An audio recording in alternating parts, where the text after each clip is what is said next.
The Ultimate United Givers of Themes are a band from Philadelphia, Pennsylvania, and they have been put on this earth for one reason, and for one reason only, and that is to right the wrongs that have been done to the movie-going public by rewriting the themes to every movie ever made, and furthermore demanding that Mr. Hollywood recut all of his movies featuring our themes, the correct themes, on a continuous loop. Confused? So are we. Theme the theme! This is the podcast for the Ultimate United Givers of Themes, and we're also known as Two Goth.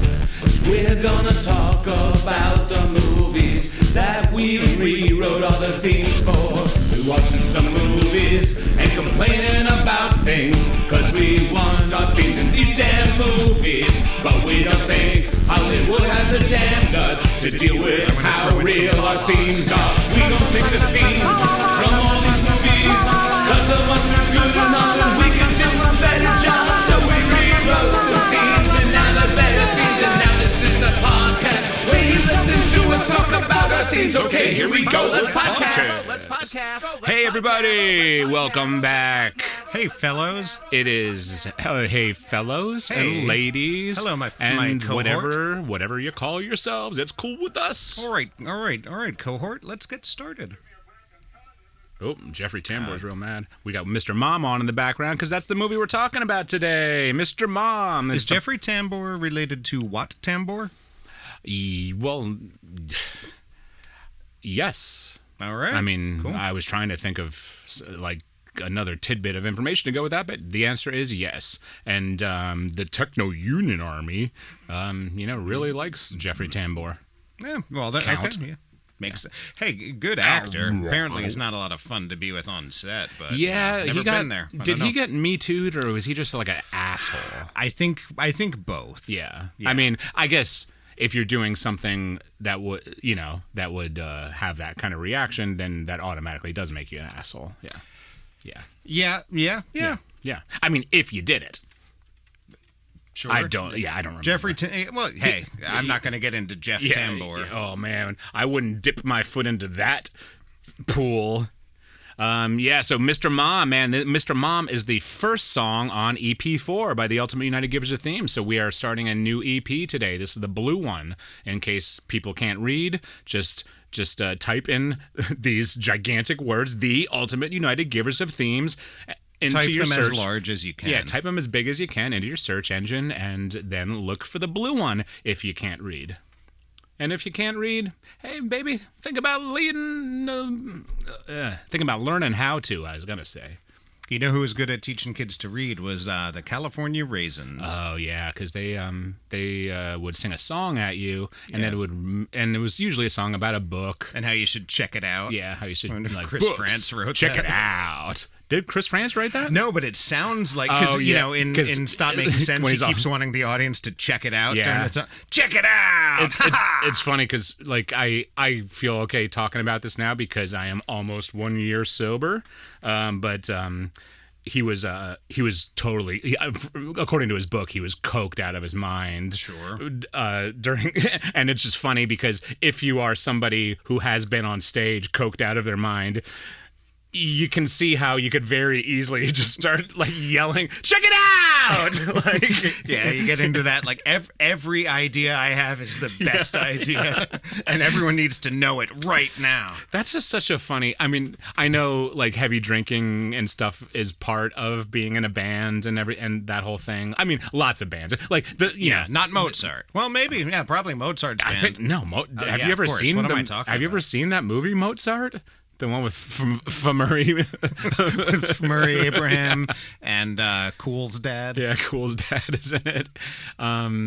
But I was thinking the other day because I was reflecting on the fact that I haven't been drinking and doing hard drugs and stuff for a while, and but I was thinking about how we used to we would practice so hard, like we'd have all these practices because it's like we got a show coming up, and then we would get so fucked up. I mean, I can't speak for I'm pretty sure everybody did. Yeah, like we'd drink at practice, but it would be like just having a drink over the course of 4 hours or something. But this is like 4 hours of drinking before you play. like you get there and just get hammered, and then somebody like gives you a line before you go on, a line line to a play. You do that thing where you count it out. You go 1, 2, 3, 4. Like, And I remember we used to record those shows, and they were just all so fucking fast. hey, fast. There's nothing wrong with fast music, though. I was listening to "And Justice for All" on the way here. Yeah. Oh man, deep bass sound on that record. Yeah, I mean, yeah, very deep. Yeah. So this movie, Mr. Mom, it's funny. I watched it this morning, and I've seen this movie a bunch over the years. It's like kind of like comfort. It's like a comforting movie. But one thing I noticed today, and like, is I don't know if this is like really good, like attention to detail and production design and like and makeup and everything, but like, doesn't everyone just look really filthy in this movie? Like everyone just looks like, and I know there's sometimes where he's like disheveled Mr. Mom and he needs Yeah, to, but there's like an overall greasiness. Yeah, everything's just grimy. Like even like look at the walls and stuff. They're just all. Yeah, I mean, I don't know if that's just. I mean, what year was this? This was this 83. 83. Yeah, so like you know, if you think of you know, I can think of other movies from this time where they show at-home life as just being like grimy and like but even dull the colors. even the rich people like Martin Mull, like the big good-looking rich guy that's gonna scare or that's gonna steal Terry Gars away. But I wanted to talk about the theme that I wrote for this movie, because nobody even fucking bothered to write one for this movie, if you can believe that. The theme I wrote pretty much focuses on the fact of like, it's kind of funny that this premise was like somebody in like 1982, actually John Hughes wrote this. Okay, but yeah. I don't know if it was his idea, but just somebody was like, okay, I got a good idea for a comedy movie. Check this out, guys. Check this out, you fuckers. A guy who has to stay home and do stuff that like women normally do, and he obviously doesn't know how to do any of it. This idea is gonna blow people the fuck away. And fuckers. And it's just, I mean, it's cool that like times have changed and everything. But it's like somebody was like a man doing housework, comedy gold. They're still doing it though. I was just talking about it this afternoon. There's a newer Netflix movie with that comedian Larry. It's got to be like Larry the Cable Guy or Tim Allen or something. No, it's Kevin Hart, and who's fuck that. Hey, Kevin Hart, if you're listening to this, and I'm sure you are, man, fuck you. He can't hear you because he's too low. But the whole premise of the movie is like the wife dies, and it's like this dude's gonna raise a kid. The fuck? And sorry, I'm saying the F-bomb a lot. It's just it's weird. I mean, I guess our household was pretty progressive growing up. Like I mean. There was lots of progressive, thinking, especially compared to the oafs that like also lived in the Lehigh Valley, like especially like Danielsville area. Like there's a lot of oafism going on there. Yeah, I mean, there is certainly oaf culture. But our dad cooked. Yeah, he cooked. Yeah, he cooked. He cooked. He definitely cooked. I can't remember other stuff. But it was just like, and then I don't know, like I've never observed the household of like, I'm the dad, I don't do none of that shit.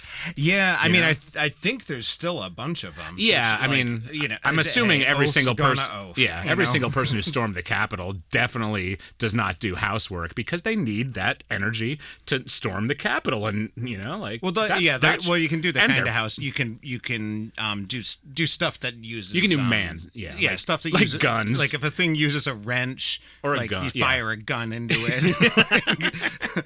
Oh damn it! You drop your wedding ring down the sink. Boom boom boom. Boom boom boom boom. He's like Gene Krupa. He goes.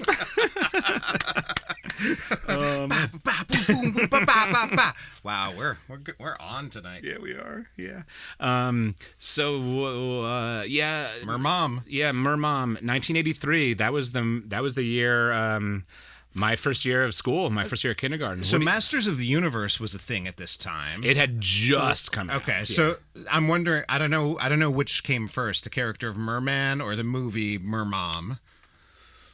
Ooh.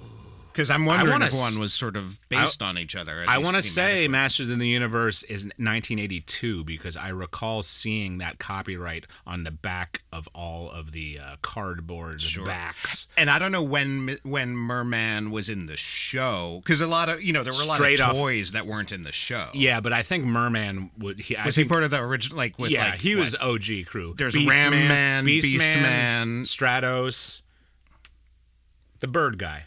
Oh, okay, yeah. Was Manny Faces part of Manny that crew? Faces came later, I'm pretty sure. Like Manny Faces, it was like Manny Faces came with like Too Bad. Like they just started adding extra stuff to things. Like Manny Faces got more faces. Too Bad was the guy who was two bodies, but they were two torsos but one body. Yeah, and did the Horde have people named King Snake and was the guy whose head popped out, was he Snake-Or? No, that was King Snake. Oh, no, King Snake was the guy who was all green, and you'd take off his... And you'd take off his It was like Egyptian his kind skin, of look. Yeah. And it was that was King. He was just those a are the snakes. Snake Man. It was just called the Snake Man. And there was one called like Slick or what? Okay. I thought they were Hordax dudes. Snake Men worked for the Horde. Okay. But they were different. I don't think they were like straight up Horde. You'd have to ask Horde Prime. Yeah, that's true. That's actually true. It'd be funny if there was a guy called Dordak. I mean, there probably is. Dodak. Usually Masters of the Universe figures, at least, their name would just be sort of something that... Like what they are plus or. Yeah, like it would be about as much effort in naming as like, so is Poochie all right with everybody? It's okay. Okay, so this guy's kind of like a... he's sort of, part of him turns into a truck. I don't know, Truck-Or? It's okay. We're talking the original Truck from Hell. They should have Rostified Truck-Or by like 35% or so. Like, yeah, made him a little bit more proactive. Yeah, and a nice smear of Surfer. So we're watching the board. There's a boardroom scene going on here now. Like it was funny because you and I think at the same time pretty much got our first like office jobs together. Like I was a few months ahead of you moving over to the office, but we were never the types. Do you remember? I remember always kind of like thinking like, man, it would be cool to like sit in a meeting. Like, I'll have a board meeting. Like and then when you finally had a job that did that, and you're like, and half of the meeting is trying to get PJ to stop nodding off from doing in the corner. Trying to get Scott to pipe down.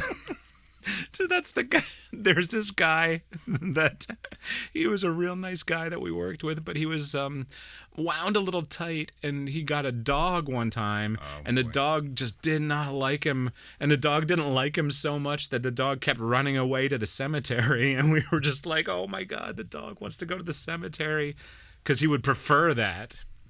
So you got some deep cuts for Keaton?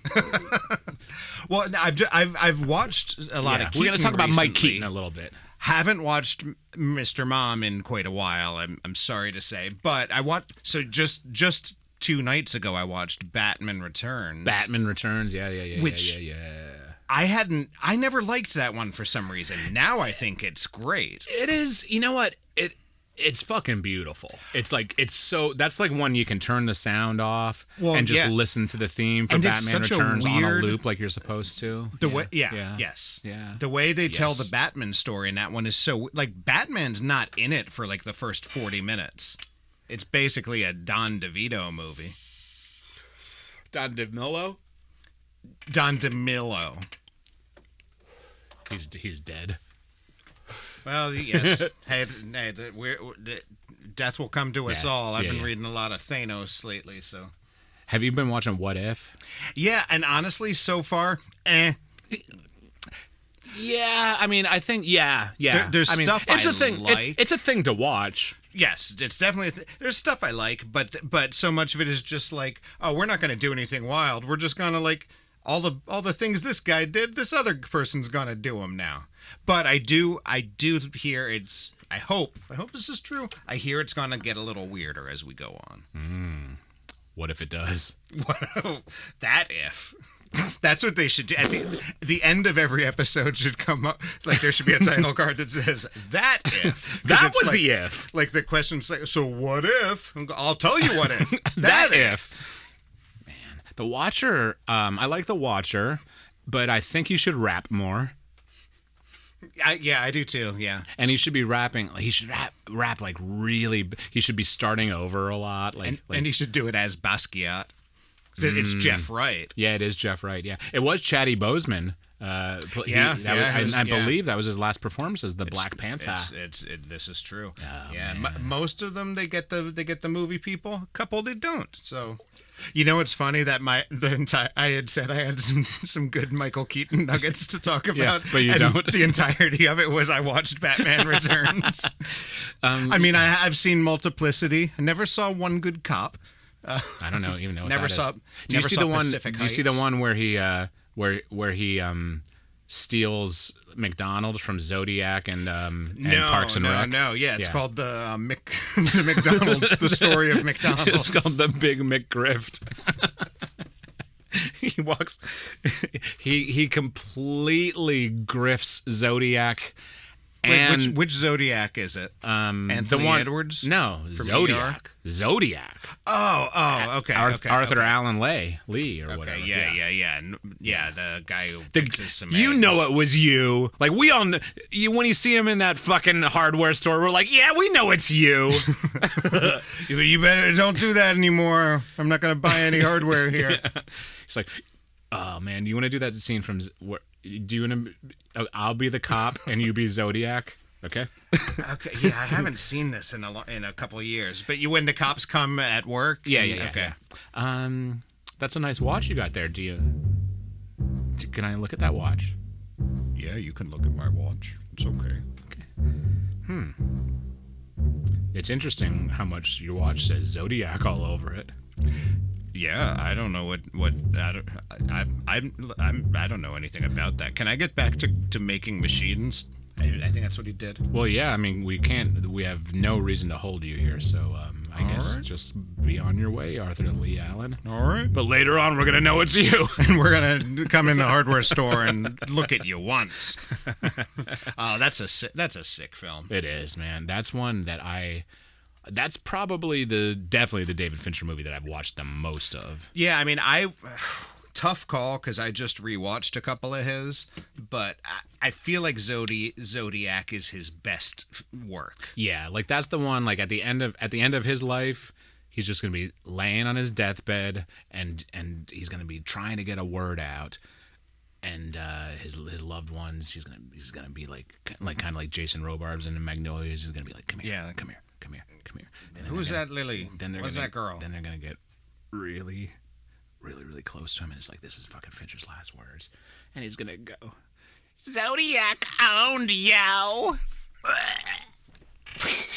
That would be a good way for him to go out. Either that or touting his other greatest work, Janie's Got a Gun. Oh man, Jamie's got a gun. Jamie's having fun.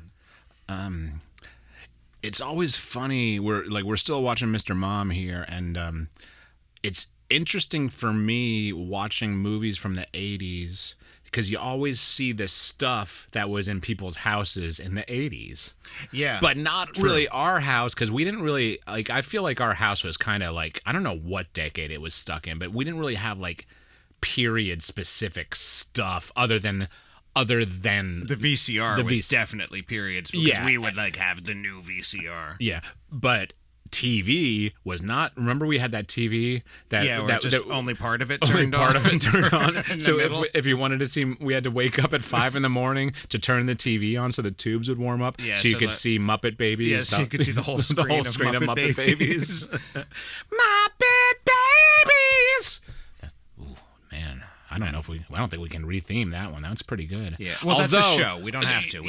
But they say they make your dreams come true. And my dream would be to retheme that show, so it didn't come true. So that's their wrong theme. Unless they're, yeah. you know what you got there is you got a paradox. Oh yeah, ultimate paradox. So far, just in the little bits I've been seeing, it doesn't look like Michael Keaton's really doing a whole lot of parenting. Yeah, that it takes him a while to figure out. He's like, what are these things? Like these kids. What are these things? Okay, well, I'm just gonna I'm gonna chop down some trees. I guess for a I'll get a while. chainsaw. But what are these kids? This kid wants something. Oh, Terry Garr's just going to work. Yeah, she's just going to Hall. work. Okay, yeah. so maybe he hasn't. It's like, man, her going to work. Woo-wee, did that cause a little uproar in the house? I remember when that happened in Blondie comics in the 90s, and Dagwood was so mad. Yeah. She went to sing lead vocals for this band with a guy named Clem.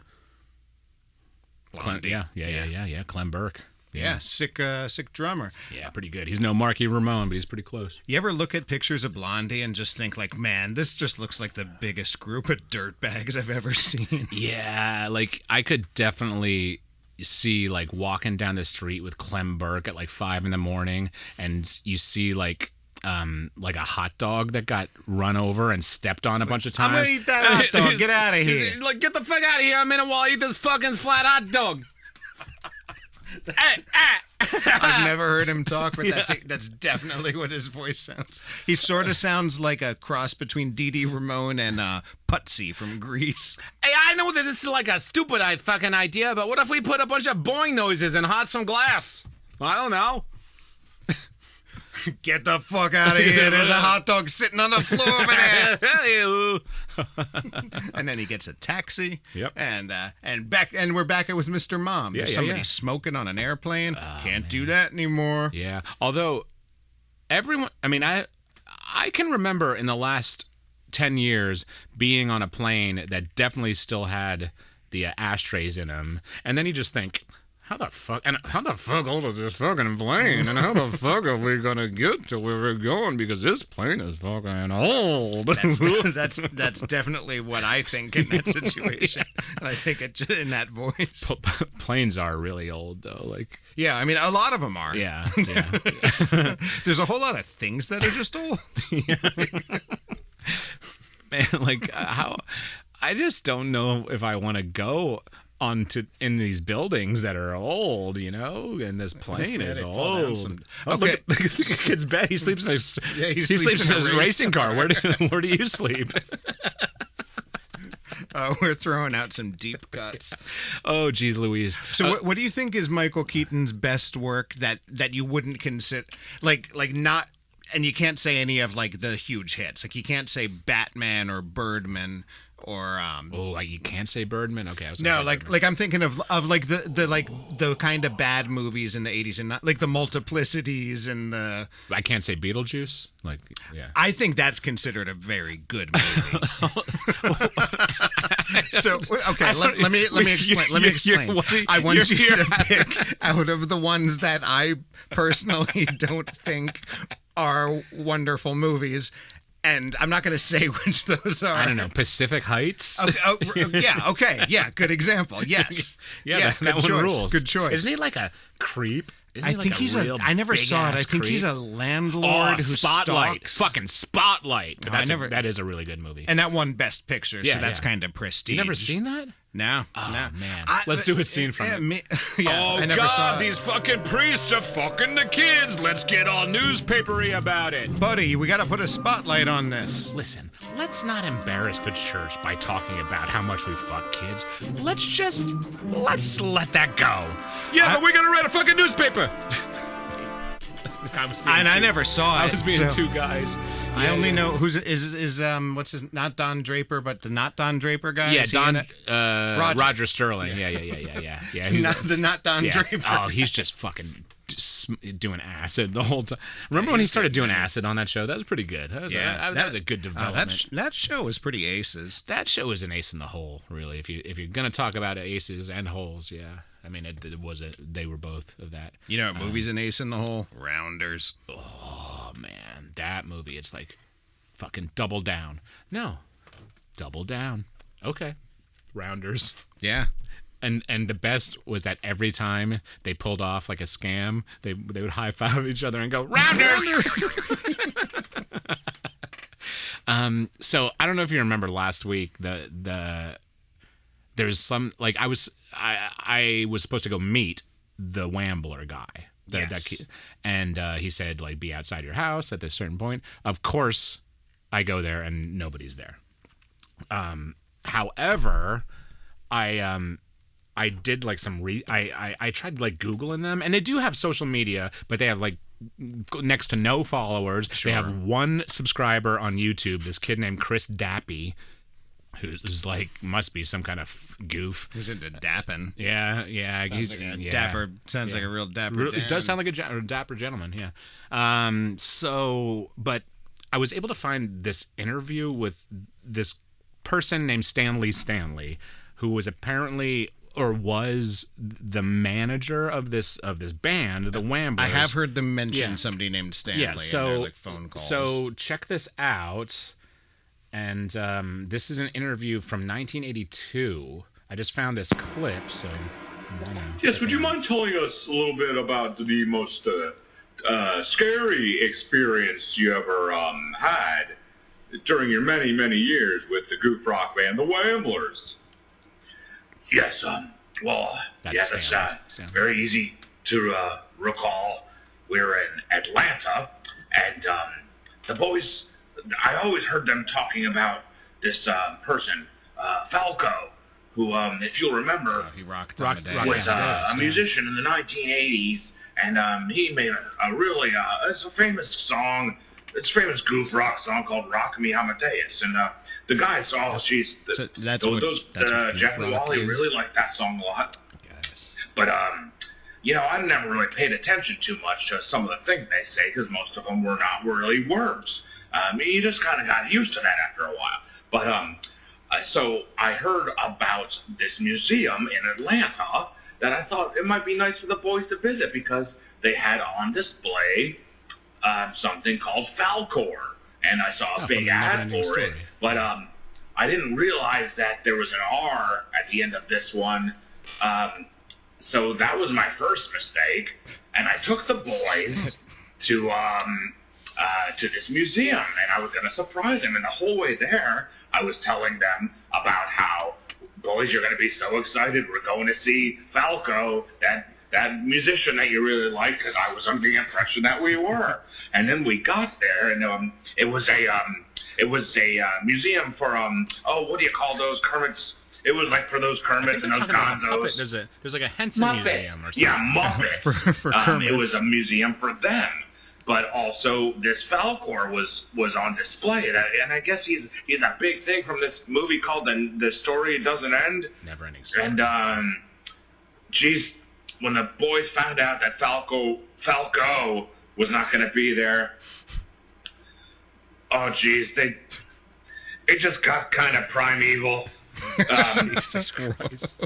All the lights went out. Like they just left the room, and within 3 or 4 minutes, all the lights were off, and everything was on fire. And wow! And for some reason, they got access to the loudspeakers, and they were just screaming "Rock Me Amadeus," just screaming it. And even saying those words now, this is like an ice pick is in my own heart. So I guess that was the most scary, and eventually the boys were let out of jail, and then we put out "Don't Goof." What did he?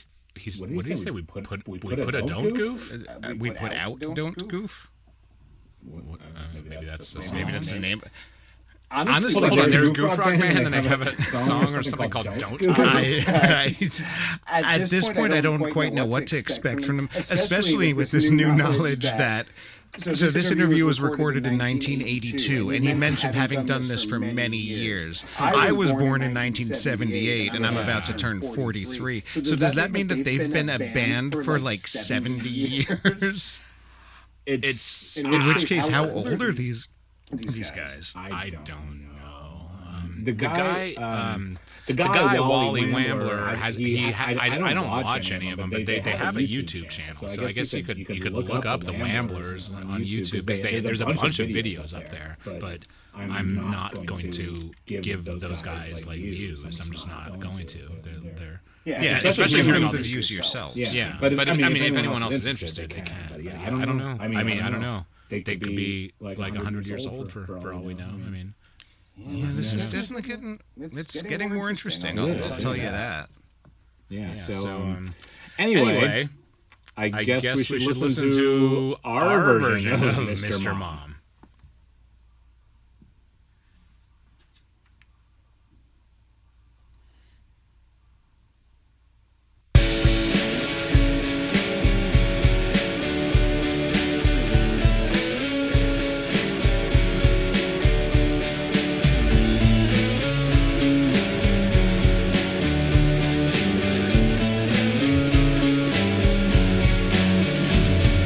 So far, it does go well with the visuals. yeah, it does. Fact.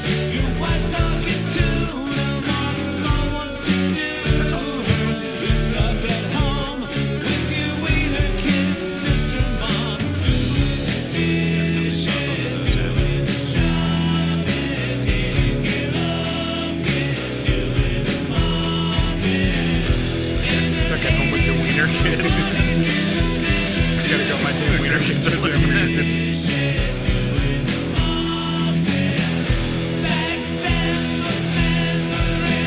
This person is with Martin Ball has a really sick sweater.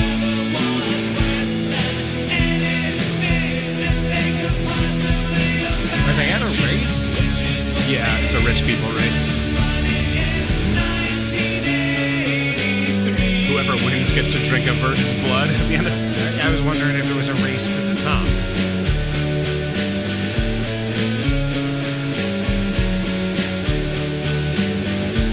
Yeah, so there you go. There's a little taste of Mr. Mom, the song, and You get geez, a taste for free, you but get a if you want to taste. hear the whole thing, that's can- also free if you've got you have- access to any of the any computer service. But if you ever want to pay for stuff, you can go to our Bandcamp, Ultimate United Givers of Themes Bandcamp. You can actually you can pay us if you want. We don't expect that. We know that everyone expects music for free, and hey, it's a pretty good damn deal for all of you people who love listening to music for free. And for us, it's a good deal because you get to listen to our stuff for free. So And I do listen to a lot of stuff too. Hey, and it goes around and around. It's a circle. I listen to it. You listen to it. Hey, you want me to listen to your stuff? All you gotta do is yap at me on the goddamn internet, and I will.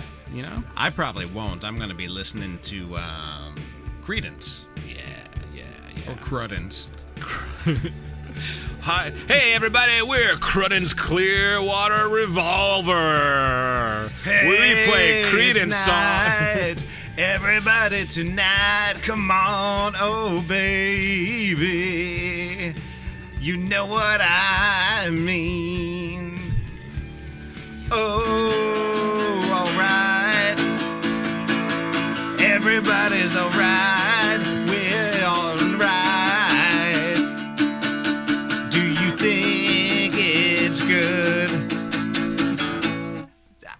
Yeah, okay, we're the Ultimate United Givers of Themes. This is our podcast. Go to tugoff.com to find all of the things that are Ultimate United Givers of Themes. And look out because hashtag the Wamblers are coming.